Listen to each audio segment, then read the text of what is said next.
కౌశిక్, మన తాతగారికి ఒక హెల్త్ ఇన్సూరెన్స్ పాలసీ తీసుకుందామా? అరే, మన తాతగారి ఏజ్ 72, సో ఆయనకి హెల్త్ ఇన్సూరెన్స్ అక్కర్లేదా? ఎందుకు?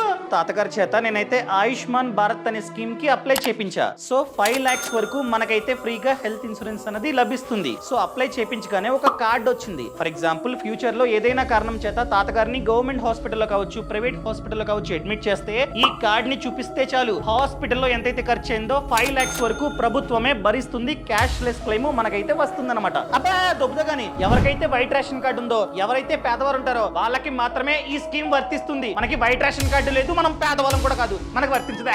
ప్రభుత్వం రీసెంట్ గానే అనౌన్స్ చేసింది, ఎవరి ఏజ్ అయితే 70 కంటే ఎక్కువ ఉందో వాళ్ళందరికీ ఇదైతే వర్తిస్తుంది. సో వాళ్ళకి వైట్ రేషన్ కార్డు ఉన్నా లేకపోయినా, వాళ్ళ పూర్ అయినా రిచ్ అయినా ఎటువంటి సంబంధం లేదు, ప్రతి ఒక్కరికి ఈ కార్డు అన్నది వస్తుంది. అప్లై చేసుకుంటే ఈ స్కీమ్ కి ఎలా అప్లై చేయాలి పక్కన కామెంట్స్ లో మెన్షన్ చేసా చూడు.